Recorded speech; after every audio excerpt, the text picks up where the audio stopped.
Bonjour, Claude Colombet, je suis technicien des services vétérinaires en Savoie. Je fais partie d'une direction départementale de la cohésion sociale et de la protection des populations.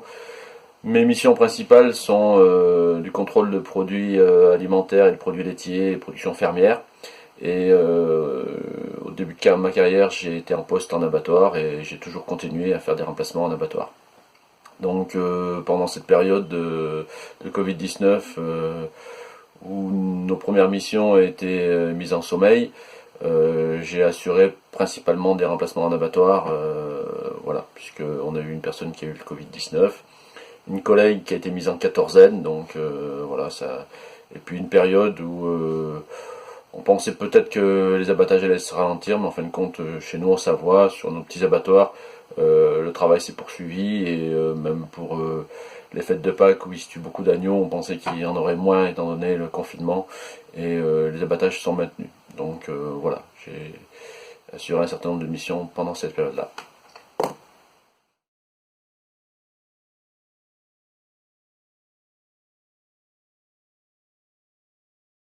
Comme je le disais précédemment, les missions en abattoir sont maintenues et les volumes des abattoirs ont continué de travailler pendant cette période Covid-19.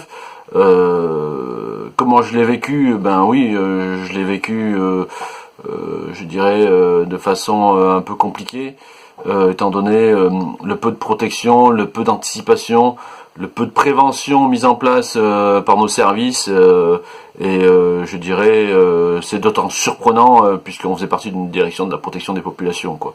Mais bon, c'est pas étonnant vu les directives ministérielles, vu ce qui a pu être dit. Le port du masque n'était pas nécessaire, ça avait été écrit, ça a été relayé, repris, redit par notre hiérarchie.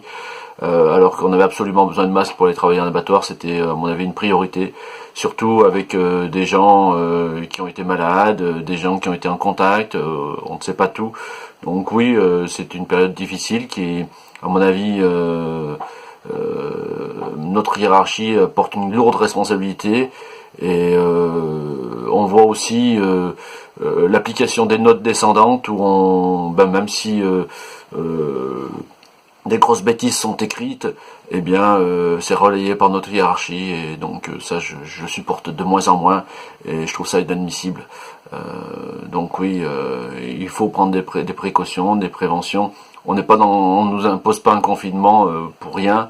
Alors même si on peut dire que c'est moyenâgeux, c'est sûr que c'est moyenâgeux, c'est parce qu'on n'a pas les protections nécessaires pour se protéger, parce qu'on est un pays qui est en train de reculer, où on fait des économies sur tout. Voilà, mais oui, c'est une période très difficile, je pense.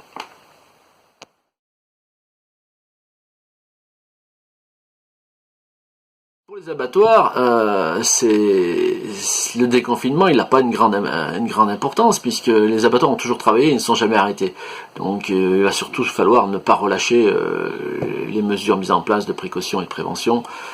Mais aujourd'hui, il y a des masques. Aujourd'hui, on peut mettre 4 masques par jour par agent. Et oui, aujourd'hui, c'est possible. Avant, on nous a expliqué que le masque n'était pas nécessaire, du ministre, en passant par toute la hiérarchie, avec les inspecteurs de santé et sécurité au travail, les référents abattoirs, tout le monde était unanime. Le masque n'était pas nécessaire, et puis en plus on nous rajoutait des arguments, comme quoi le masque en milieu humide, son efficacité n'était pas prouvée. Voilà, hier, pour la gestion de la pénurie, c'était pas possible d'avoir des masques. Aujourd'hui, c'est possible. Ils sont quand même bien moqués de nous. Hein. Voilà. Bon, et puis en plus, on sait que le risque reste majeur, puisque dans les autres services, aujourd'hui, il y a des confinements, mais tout le monde ne reprend pas le travail, puisque on nous demande de venir un jour en permanence, un jour en contrôle extérieur, et rester 3 autres jours en télétravail pour les 15 jours qui viennent. Donc, ça veut dire que quand même, il y a un risque important. Et donc, ça pose la question pour les autres entreprises. Pour tous les autres employeurs. Ce gouvernement a demandé à ce qu'il y ait une reprise totale du travail à 100%. Oui, ça interroge énormément sur la gestion de cette crise sanitaire par ce gouvernement, quoi. Voilà, j'espère que ça fera réfléchir tout le monde.